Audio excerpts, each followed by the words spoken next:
മരണമടഞ്ഞോർക്കാനന്ദത്തിൻ പരമകവാടം തുറക്കണമേ. ഈശോയിലേറെ സ്നേഹമുള്ളവരെ, പൗരസ്ത്യ പാരമ്പര്യമനുസരിച്ച് ഇത് ദനഹാകാലത്തിൻ്റെ അവസാനത്തെ വെള്ളിയാഴ്ചയാണ്.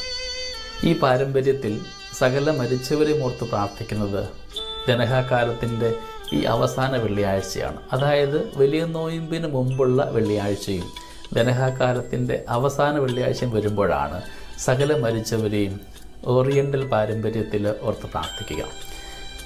ലത്തീൻ പാരമ്പര്യത്തിൽ നമ്മളത് നവംബർ 2 ആഘോഷിക്കുന്നുണ്ട്. ഇന്നത്തെ ഈ പ്രാർത്ഥനയിൽ സകല മരിച്ചവരോർത്ത് പ്രാർത്ഥിക്കാം.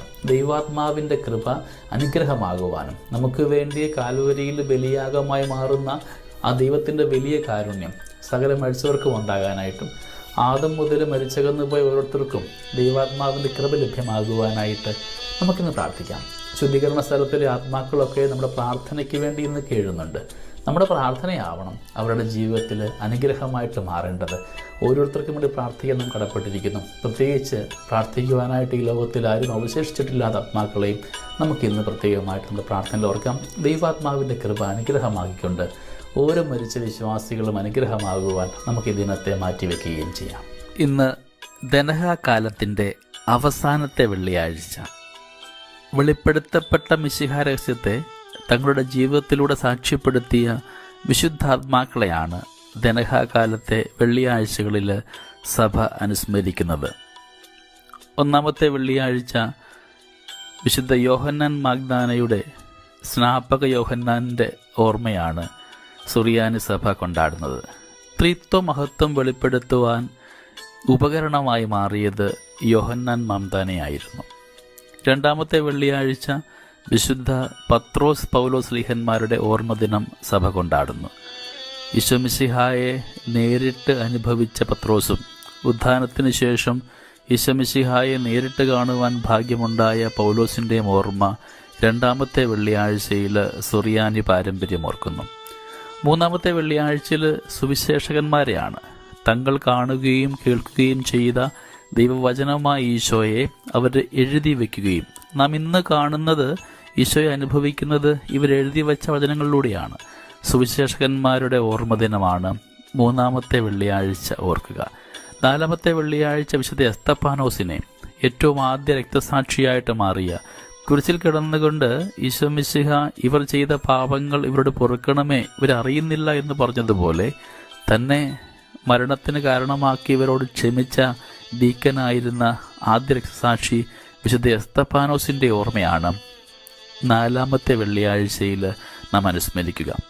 അഞ്ചാമത്തെ വെള്ളിയാഴ്ചയിൽ ഗ്രീക്ക് സഭാപിതാക്കന്മാരെ ഓർക്കുന്നു.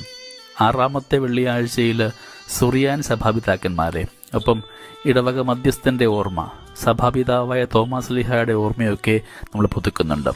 ഏഴാമത്തെ വെള്ളിയാഴ്ചയാണ് സകല മരിച്ചവരെയും നാം ഓർത്ത് പ്രാർത്ഥിക്കുക. ദൈവസന്നിധിയിൽ നിന്ന് അനുഗ്രഹമായിരിക്കുന്ന എല്ലാ മരിച്ച വിശ്വാസികളെയും പ്രത്യേകമായിട്ട് നമുക്കിന്ന് ഓർത്ത് പ്രാർത്ഥിക്കാം. മരിക്കുന്നവരെല്ലാവരും ദൈവത്തെ അഭിമുഖം ദർശിക്കുവാൻ തക്ക യോഗ്യതയുള്ളവരായിരിക്കണമെന്ന് നിർബന്ധമില്ല. അതേസമയം നരകത്തിലെ ആത്മാക്കളുടെ ഗണത്തിൽ ഉപേക്ഷിക്കപ്പെടുവാൻ മാത്രം പാപം ഉണ്ടായിരിക്കുകയുമില്ല. അതിനാൽ മരിക്കുന്നവരിൽ ചിലർ ദൈവത്തെ സ്നേഹിക്കുന്നവരായിരിക്കാം. എന്നാൽ അവർ തങ്ങളുടെ പാപങ്ങൾക്ക് പൂർണ്ണ പരിഹാരം ചെയ്തിട്ടുണ്ടെന്ന് വരികയില്ല. ദൈവത്തിൻ്റെ കൃപാവരത്തിലും സൗഹൃദത്തിലും മരിക്കുന്നവർ പൂർണ്ണമായി ശുദ്ധീകരിക്കപ്പെട്ടവരല്ലെങ്കിലും നിത്യരക്ഷയുടെ ഉറപ്പ് നേടിയവരാണ്. എന്നാൽ സ്വർഗീയ ആനന്ദത്തിലേക്ക് പ്രവേശിക്കുവാൻ അത്യാവശ്യമായ വിശുദ്ധി നേടുന്നതിന് വേണ്ടി അവർ മരണാനന്തരം ശുദ്ധീകരണത്തിന് വിധേയരായിത്തീരുന്നു. തിരഞ്ഞെടുക്കപ്പെട്ടവരുടെ ഈ അന്തിമ ശുദ്ധീകരണത്തെ സഭ ശുദ്ധീകരണ സ്ഥലം പെർഗറ്ററി എന്ന് വിളിക്കുന്നു. നരകത്തിലേക്ക് പോയവരുടെ ശിക്ഷയിൽ നിന്ന് അത് തികച്ചും വിഭിന്നവുമാണ്. ശുദ്ധീകരണ സ്ഥലത്തെ സംബന്ധിച്ച സഭയുടെ വിശ്വാസ പ്രബോധനങ്ങൾ പ്രത്യേകമായും ഫ്ലോറൻസിലെയും ത്രന്തിലെയും സൂനകദോസുകളിൽ ക്രോഡീകരിക്കപ്പെട്ടവയാണ്. 11ാം ശതാബ്ദത്തിൽ മരിച്ചവരുടെ ഓർമ്മ പെരുന്നാൾ സഭയിൽ സാർവത്രികമായിട്ട് കാണുന്നു. 5ാം ശതാബ്ദം മുതൽ മരിച്ചവർക്കായി കുർബാന ചൊല്ലി കാഴ്ചവെക്കുന്നതായിട്ട് കാണാം. എല്ലാ മതക്കാരും മരിച്ചവർക്ക് വേണ്ടി പ്രാർത്ഥിക്കുന്നുണ്ട്.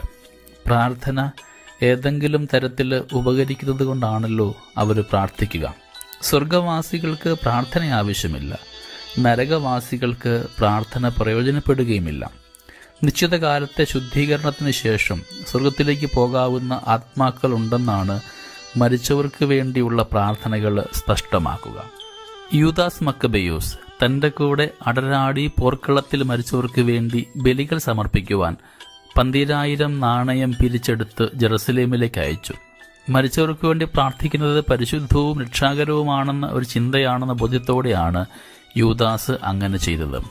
2 മക്കബിയർ 12-ാം അധ്യായത്തിൻ്റെ 43-44 നമുക്ക് ദർശിക്കാവുന്നതാണ്. നാം എല്ലാവരും ഒരു ശരീരത്തിലെ അവയവങ്ങളാകിയാൽ ഒരാളുടെ പ്രാർത്ഥനയും പ്രായശ്ചിത്തവും ആ ശരീരത്തിലെ മറ്റ് അംഗങ്ങൾക്ക് പ്രയോജനകരമാകുന്നു. ദിവ്യബലി മരിച്ചവരുടെ കടങ്ങൾ ക്ഷമിക്കുവാൻ ഉതകുമെന്ന് ട്രെൻഡ് സൂനകദോസിന്റെ നിർവചനവുമുണ്ട്. മോനിക്ക പുണ്യവതി മരണനേരത്ത് തൻ്റെ കണ്ണുനീരിൻ്റെ പുത്രനായ വിശുദ്ധ അഗസ്തീനോസിനോട് ഒരു കാര്യം മാത്രമേ ആവശ്യപ്പെട്ടുള്ളൂ: മകനെ, നീ ബലിപീഠത്തിൽ നിൽക്കുമ്പോൾ എന്നെ ഓർമ്മിക്കുക. സ്നേഹമുള്ളവരെ, നമുക്കിന്ന് സകല മരിച്ചവരെ ഓർത്ത് പ്രാർത്ഥിക്കാം. അവർക്ക് വേണ്ടി ഇന്നിൻ്റെ വിശുദ്ധ ബലി കാഴ്ചവെക്കാം. പ്രായശ്ചിത്ത പ്രവൃത്തികൾ ചെയ്യാം. സാധിക്കുന്നവരൊക്കെ സിമിത്തേയെ സന്ദർശിച്ചുകൊണ്ട് പ്രിയപ്പെട്ടവരെ ഓർത്ത് പ്രാർത്ഥിക്കുക. കാരണം അവരുടെ വിശ്വാസവും ജീവിതതീഷ്ണതയും ഒക്കെയാണ് നമുക്കിന്ന് നമ്മുടെ പാരമ്പര്യത്തിലൂടെ ജീവിക്കുവാനായിട്ട് സാധ്യമായത്. ഇന്നും വിശ്വാസം പ്രഘോഷിക്കുവാനായിട്ട് ധൈര്യം നൽകുക നമ്മുടെ ജീവിതത്തിൽ വിശ്വാസിയാണെന്ന് പറയുവാൻ കാരണമായതും നമ്മുടെ പൂർവികരുടെ വിശ്വാസതീഷ്ണതയും ധൈര്യവും മാത്രമാണ്. ഇന്നിൻ്റെ എല്ലാ പ്രാർത്ഥനയിലും നമുക്ക് സകല മരിച്ചവരെയും ഓർത്ത് പ്രാർത്ഥിക്കാം. പ്രത്യേകിച്ച് പ്രാർത്ഥിക്കുവാനായിട്ട് ഒരു അവശേഷിച്ചിട്ടില്ലാത്ത ആത്മാക്കളെയും ഓർക്കാം. തുടർന്ന് വരുന്നത് നൊയമ്പ് കാലമാണ്. നൊയമ്പ് കാലത്തിന് ശേഷം ഉയർപ്പ് കാലം കടന്നു വരുമ്പോൾ ഉയർപ്പിൻ്റെ ആദ്യ വെള്ളിയാഴ്ചയാണ്. സകല വിശുദ്ധരെയും ഓർത്ത് പ്രാർത്ഥിക്കുക. സ്വർഗസന്നിധിയിലായിരിക്കുന്ന ഓരോരുത്തരും വിശുദ്ധരാണെന്നുള്ള തിരിച്ചറിവിൽ നമുക്ക് പ്രാർത്ഥിക്കാം. സകല മരിച്ച വിശ്വാസികളും അനുഗ്രഹമായി ദൈവത്തോടു കൂടെ ആയിരുന്നു കൊണ്ട് നമ്മളെ ഓരോരുത്തരും അനുഗ്രഹിക്കുവാനായിട്ട് കാരണമാവട്ടെ എന്ന് പ്രത്യേകമായിട്ട് പ്രാർത്ഥിക്കുന്നു. ദൈവാത്മാവിൻ്റെ കൃപ നമ്മുടെ എല്ലാവരുടെയും കൂടെ ഇന്നും അനുഗ്രഹമായിരിക്കട്ടെ. നമ്മുടെ കർത്താവ് യേശുമിശിഹായുടെ കൃപയും പിതാവായ ദൈവത്തിൻ്റെ സ്നേഹവും പരിശുദ്ധാത്മാവിൻ്റെ സഹവാസവും നമ്മുടെ കൂടെ എന്നും ഉണ്ടായിരിക്കട്ടെ, ഇപ്പോഴും എപ്പോഴും എന്നേക്കും. ആമേൻ.